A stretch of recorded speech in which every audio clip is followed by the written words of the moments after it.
Hello, I'm doing the 2017 HSC Physics multiple choice section. I was doing it under podcasting through my iTunes and tweet channels, but it's actually best to do it with video through YouTube because you can actually see what's going on. So I've got the pages here. I've put them all in PowerPoint. So hopefully, if you can watch this go through for some. Oh yeah, so you can see the different questions. I've all pasted them into PowerPoint. I've got some inking to go through, and I've got the answers, which you can always flick back to this page. So I can flick from page to page pretty quickly. Here's our first question, and I'm going to read it out because I'm used to doing this in podcasting. Who was the main advocate? I should be able to do it. Who's the main advocate for the distribution of DC electricity to cities? Was it A, Edison, B, Faraday, C, Tesla, D, Westinghouse? And if you're ever questioning how they order these people, it's in alphabetical order, E, F, T, W. If it's not in alphabetical order, you'll see here they do it such that it's always a long distance, and they may or may not have a full stop at the end of these things for the way it's done. But going back up to this question here, who is the main advocate? And of those answers, I can now say it's easier here. It's a Edison. Yeah, he was an entrepreneur, had a DC generator with a commutator in it, and light bulbs, and he was a bit of a dubious character. Faraday, a British person, 1836, around that time, a bit after. So he was from the late 18th century, the 1700s onwards. He discovered the Faraday effect, Faraday's law of induction, but also discovered generators and motors. We've got Tesla. He made the first electric motor. Tesla, he was a Serbian, immigrated to the US, cheated on by Edison, and had AC. He was the theoretical mind behind AC current and the ability to transport it at high voltage, low current around the place. Westinghouse, he was a financier. He was basically knew how to actually raise money ahead to pay for the capital and then get the return at a greater profit afterwards. Our next question, which of the following is an inertial frame of reference? A rocket during launch, B, a train travelling at a constant velocity, C, a car turning a corner at a constant speed, and D, a lift slowing down as it approaches the ground floor. An inertial frame of reference is a frame of reference in which the laws of inertia, that's what's called an inertial frame of reference, that's Newton's law, it has no net acceleration, so you don't have to introduce extra forces for it. So if you're doing a rocket during launch, you actually have to say, oh, things are getting heavier, and as you throw things about the rocket, they don't follow Newton's law. There's acceleration here. A train travelling at a constant velocity. Well, this is rather an interesting point, because if it's travelling at a constant velocity, it's essentially, that's what the answer is, B. I should draw that. I'll see if I can draw it. A train travelling at a constant velocity, that's the answer. However, let's really look at this. The train is actually travelling at a constant velocity in a circle around Earth. It's an accelerating frame. So there are certain frames, the X and Y, not the Z direction it's travelling, not the up and down frame, that's accelerating. So that's not an inertial frame of reference here, but it's the most inertial frame. The car turning a corner, it's got centripetal force towards the centre. So we have the car here going around a curve. You have centripetal acceleration in that direction, so there's an acceleration there. A lift slowing down as it approaches the ground floor, it's changing its velocity. It's a general thing. Next question here, Which of the following correctly shows the electric field between parallel charged plates? Now, field lines start at a positive charge. So what they really should do is they should have, that's how you draw field lines, mate. Like that. And yeah, ideally you would put a little negative here and a little positive here to just make it absolutely sure that you understand. So this one's the correct one. This is not true. The field lines are not starting and finishing at any point. This is true for field lines here. This is going in the wrong direction, but again, you should, that's how you draw field lines. And so what you would do actually here is go like that to say that the field lines are continuing. Okay. Show the electric field, and obviously this is also incorrect.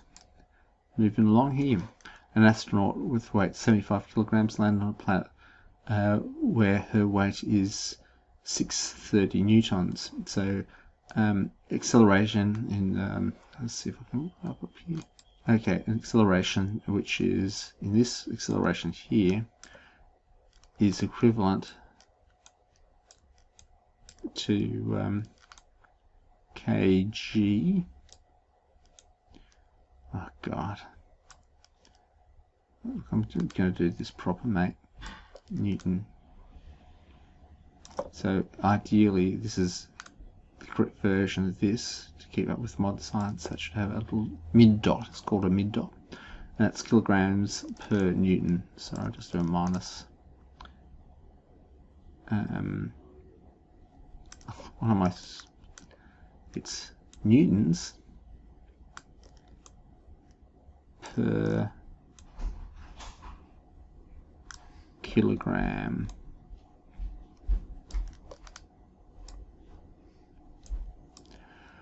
So the acceleration due to gravity is going to be a little bit less than Earth, so that's going to be the answer.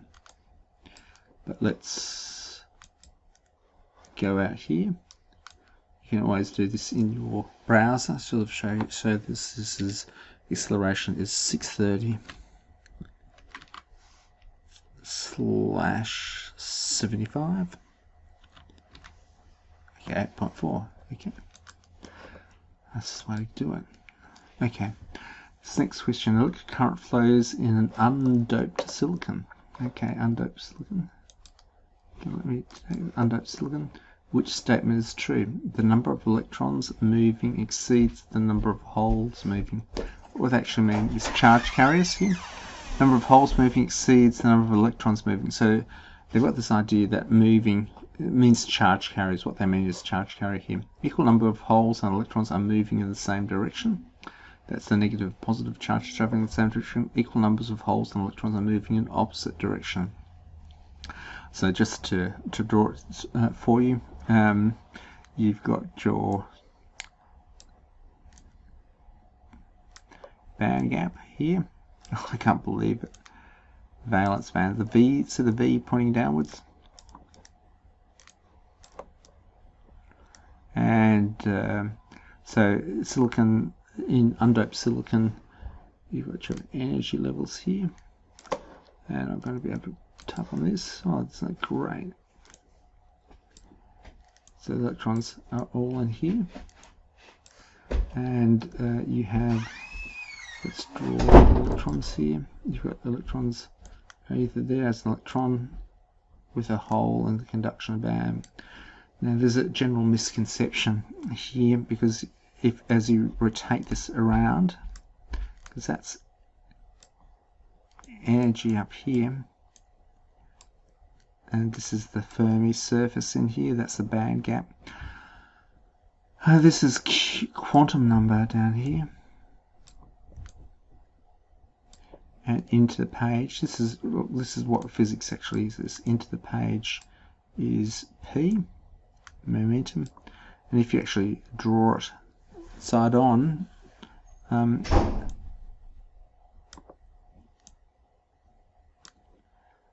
you get there that's E. I can't believe this is so poor. Sorry, but there's E up that direction. I'm doing that with my mouse. and P. This is the side-on view. This is a side-on view of it. So technically, once you have a hole is an electron missing from this section here. This electron here is traveling in the opposite direction. So this is P down here. You may not understand it, but that's what it is. If you go to university, you'll study it so correctly. This is again the Drude model, and which of the following best represents the structure of a metallic lattice? Now you have a few problems here so you've got which is a metallic lattice. So let's eliminate a few things. Here is a really poor representation of Cooper pairs. Now the entire thing with a Cooper pair is for the electrons to be coupled. They're actually traveling in opposite directions. So I don't think anyone's ever said the electrons attract the lattice together. Lattice phonon. I don't know where this has come from. This is the superconductor, the Cooper pairs, and there's this picture that these electrons travel together, they become paired, and get a net attraction to each other. Of course, that's so far off solid state physics. It's an amazing here. Here, this is obviously incorrect. Here is probably correct at absolute zero. However, the fact is that there's no such thing as a classical electron, and this was a Drude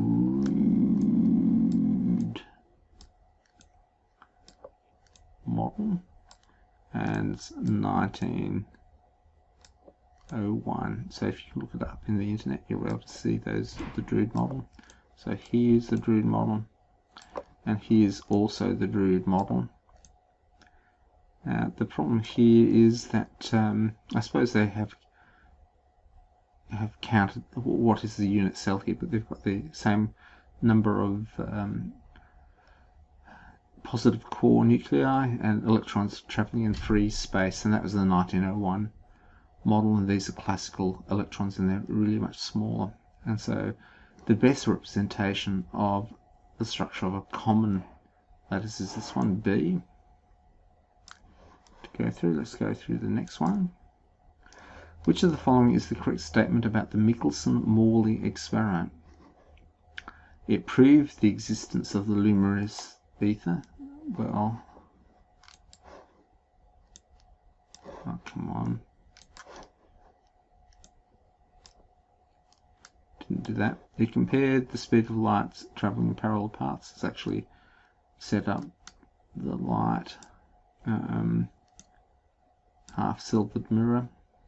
So it went far out. Control Z. Control Z. I'm having something. Not here. It's on the edge of the table. I don't have a detector here.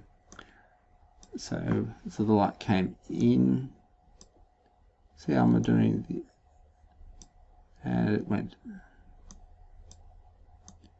back and forth up here. So they're not parallel paths, so that's wrong here, sorry. It was invalid because the equipment was not sufficiently sensitive. Well, that's a bit of a question, possibly not. It was unable to detect the motion of the Earth through the luminous ether. Well, you could say that's correct, but what they did is you had the Earth going around the Sun, and in January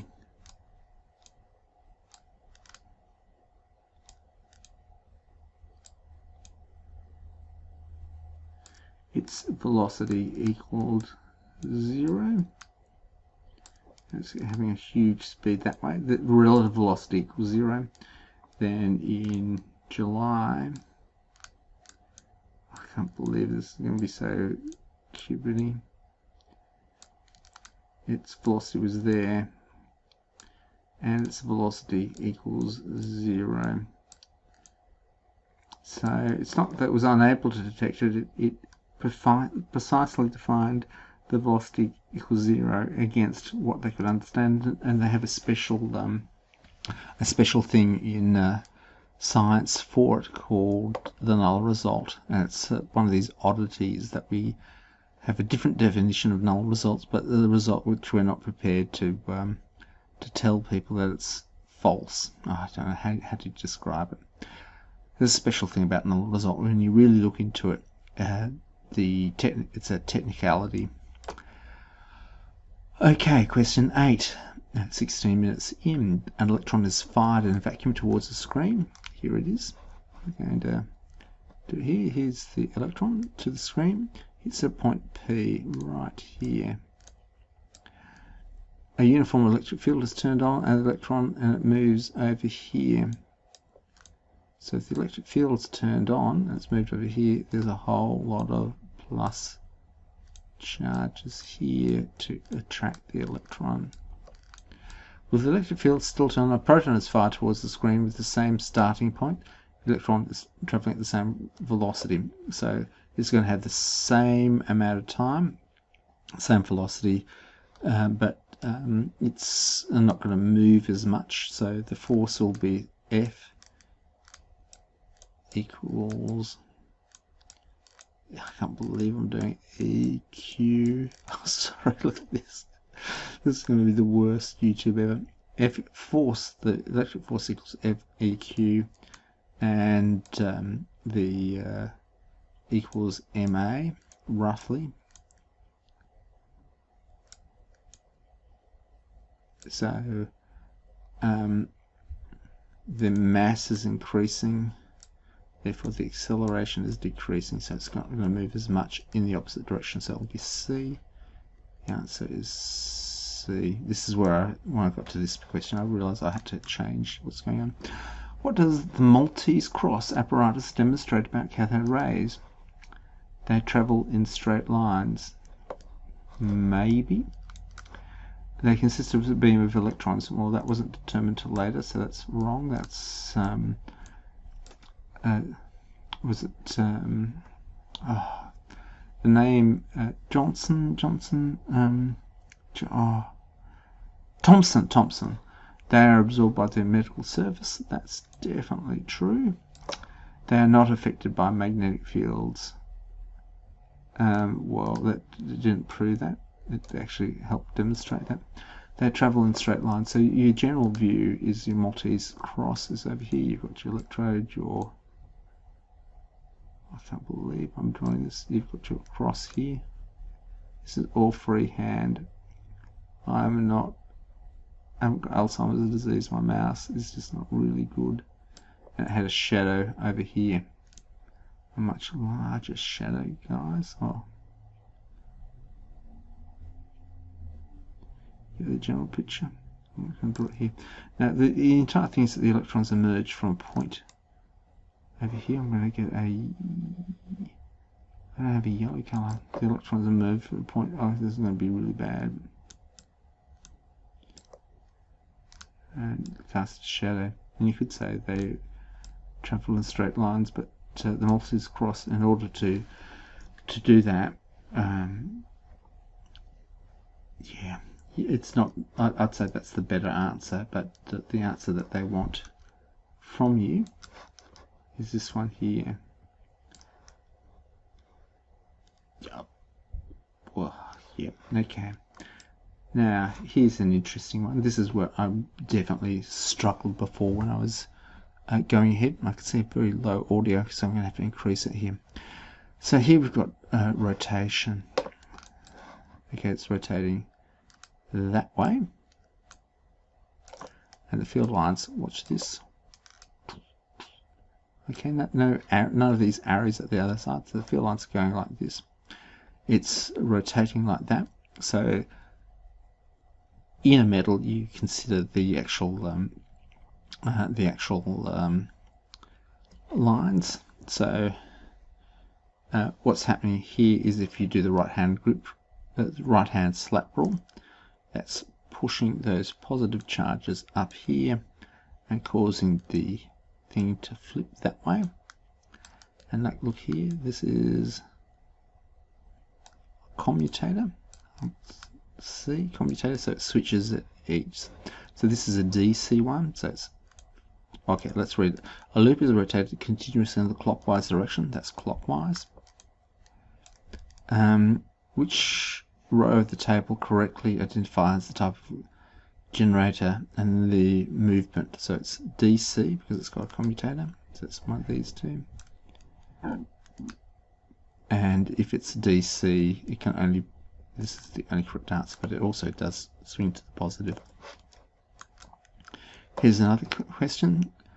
An AC source here is connected to a transformer of 900 turns in this region here. 900 turns. It's a transformer symbol in here. So it's going to be greater current but lower voltage. And this is 0.1 meter apart. The maximum field strength is voltage per meter. Sorry, here we go. The AC input is 340. So over here it's going to be half as much of that. So that will be 170. I'll just write down here, and then 170 times another 100. Okay, that's 1 on that.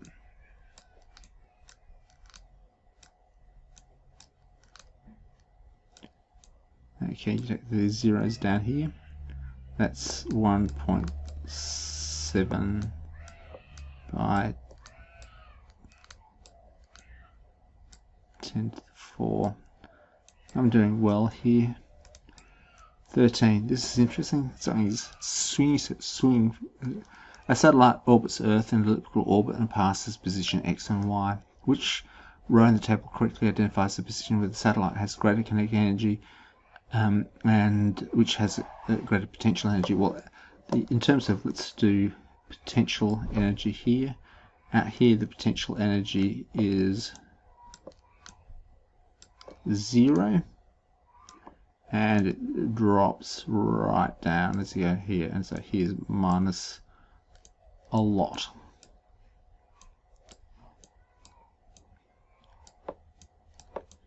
And indeed, if you have a little thing up here, it has a lot of potential energy and it loses it as it goes down here. So Y's got the biggest potential, and X has got the biggest E, K, E. And so this is the B is the correct answer here. B is the correct answer. B's got the greatest kinetic energy, and Y, the position Y, it's got the greatest potential energy. Here's an interesting thing. A triangular piece of wire is placed in a magnetic field as shown. See, that's P for positive, just to give you a little clue. You've got it's bending afterwards. It's fitting a spline to me. How do I know which side's positive? Well, you just put, I'm going to just put another color in here, P, because that's P, and that's in positive and negative. So I'm completely dyslexic. So that's going in that direction. Now you do the right hand slap rule. So I'm just going to draw a really stupid hand here. You have B fields in that direction.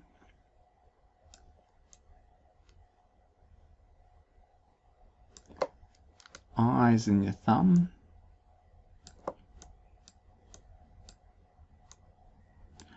Okay, it's B fields in that direction. So I's in your thumb, and so this is going to press in this case, this will press out of the page. Now just check this one here. So this is going to put a force here. So now they're asking, when the current is applied, shown how does the wire move? The axis of rotation is going to be the WX1, so it's going to be one of these two. And R is out of the page, because if you do the so it'll be into the page. Sorry, mate, because your hand, I've actually got confused because your hand's here. That's connected to your body. That's your right hand. It's your head. Sorry if that's an insulting picture of yourself. Okay, so that's your right hand. So this is going to point into the page. So the answer, which is going to be super correct, oh gosh, is into the page, C, into the page. And we could go up and check, but that's pretty okay. Okay, another transformer. So a diagram is a DC circuit containing a transformer. Potential V1 and V2 are measured continuously for 4 seconds. The switch is initially closed. At T equals 2, the switch is opened. So once the switch is open, I here goes to, so the switch here is open. Okay, the I goes to 0, V goes to 0.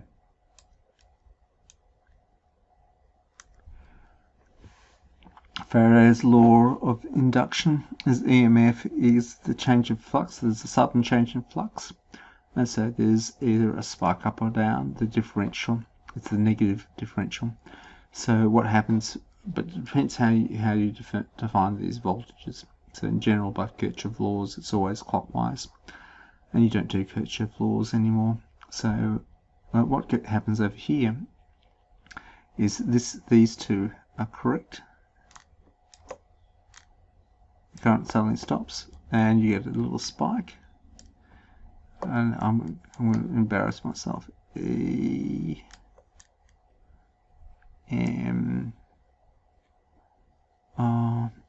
Electromagnetic force, EMF. I don't know why I'm saying EMF. I'll have to be right. The equals minus. Normally you have an N if there's a loop here, but and the flux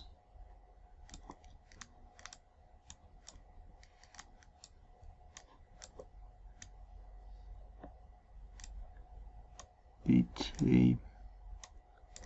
Is that Faraday's law of induction? It should be.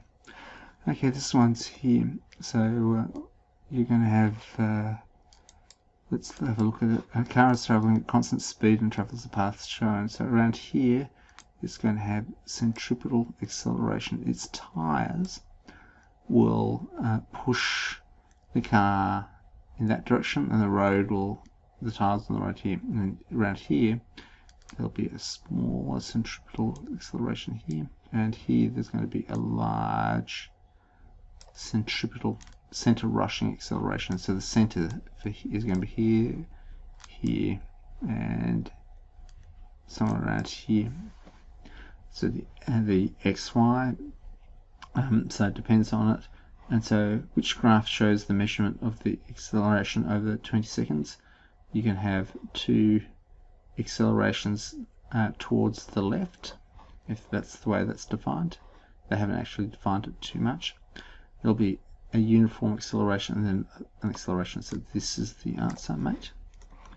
We're trying to get through this in reasonable time. It's half an hour. So this gives you an idea of how fast you have to work. Okay, AC current, so is going through here.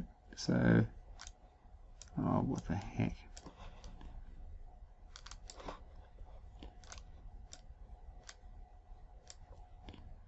And what's happening is that you've got opposing currents. F equals K, or F on L, K, I1, I2, this is really bad, on R. So look, basically the force will be repulsive, so it's it's either one of these two. Because what happens is when it's in one part of the phase, it'll be facing that way, but a little while later it will change the direction of the current, but they'll still be opposite. Okay, here a magnet rests on an electron balance. A rigid copper rod runs horizontally through the magnet at right angles to the magnetic field. So let's draw a few magnetic fields. The rod is anchored and cannot move. So what's happening here is the magnetic field lines are like that. Notice that I'm drawing them correctly, not with an arrow at the end. Okay, and the current here is traveling that way. So it's going to have a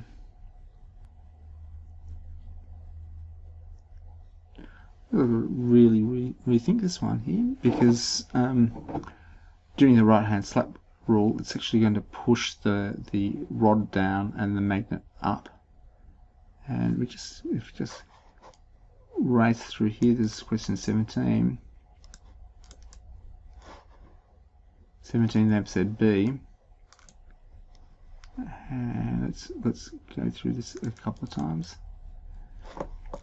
I feel, you know what I've done wrong. I've drawn these field lines on the wrong south. So how can I scrub this? I think probably can scrub it this way. Okay, here I am from north to south. It's going, God, I'm going crazy. The HSC can't be that bad, and the field's going like that way.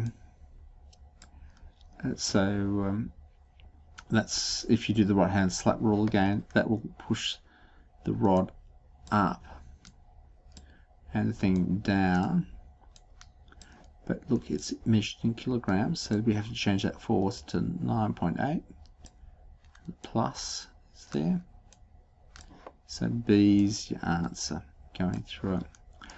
Okay, here we go.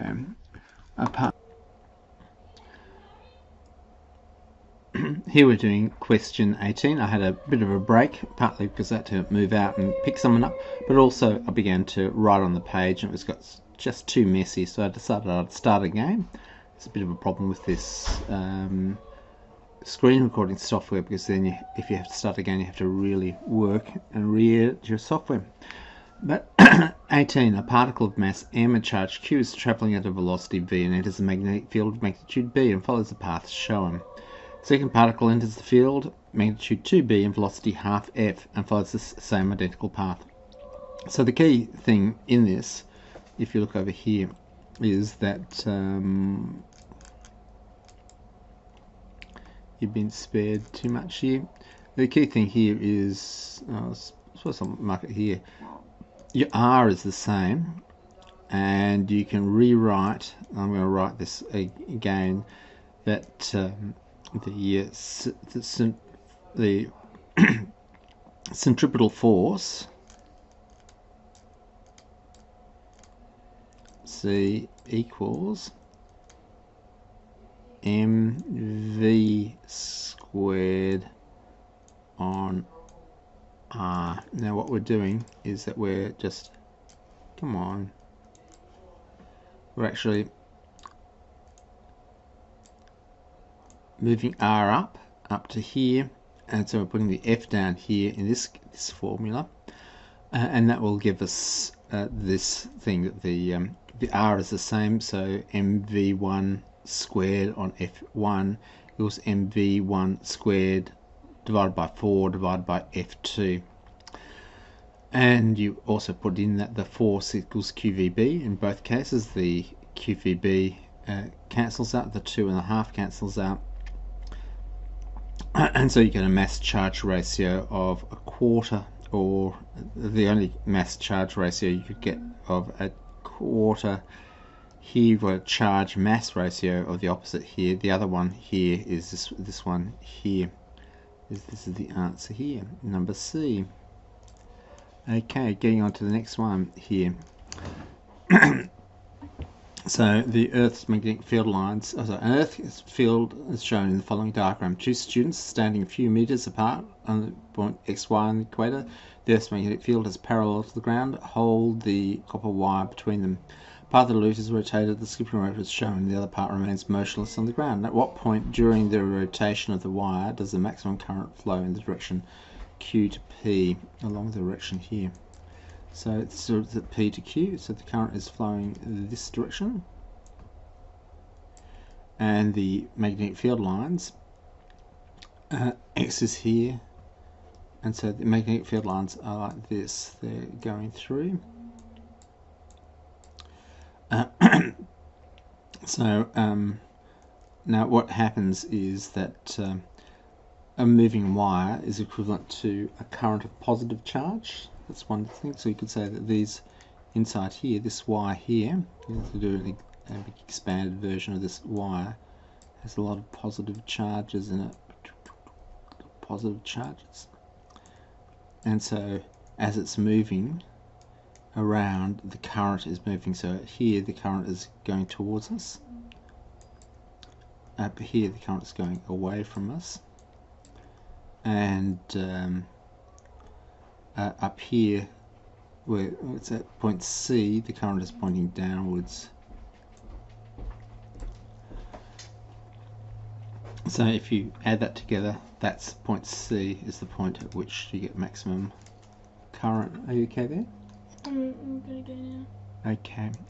I'm gonna go to Coles on the way home, so make sure you get some money. Here we've got question 20, the last multiple choice question, thank goodness.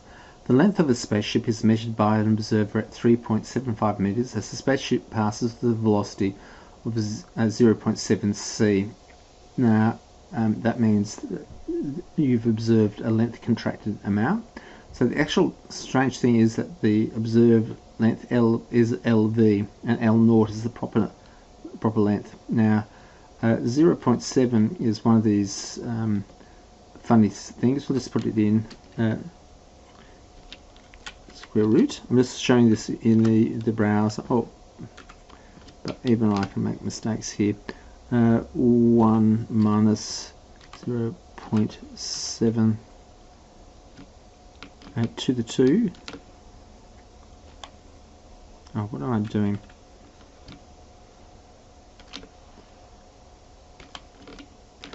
Uh, 0.7 is one of these unusual things, so you multiply that by 1.7. So there's some odd ones. So I'll just show you ones that you should probably know about. So half the speed of light is something odd, I think.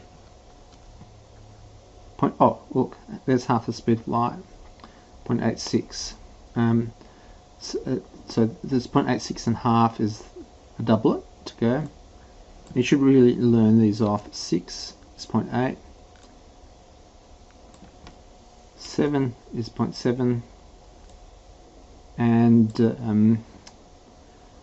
oh well, 8 gives you 0.6 again. And it's 8.6 or 8.7.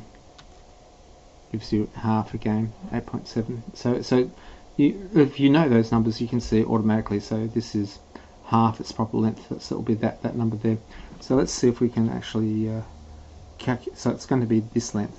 So it's going to be going out much further, and it's going to be that length. This is a natural synergy there. So that's the speed it travels to go half length. So you could just keep on pushing in things there. So you should really just know these numbers off for length contractions. But if you had to do so half length equals half. I'll just write that here. It's not going to make sense.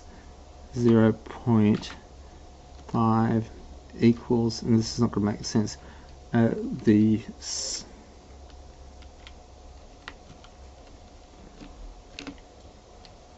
Of 1, I don't know what Google's going to do with it, minus say the V. Let's see, raised to the 2. So that's, get rid of that. Equals 2.5. for 2.5. So bring this over this side, and it's equals 7.5. So to get V, we take the square root of this one.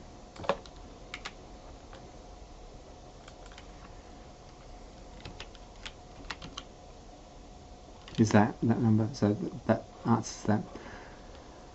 You have to obviously go much faster than that in the exam, so you'll have to pick up some tips along the way. Thanks for listening.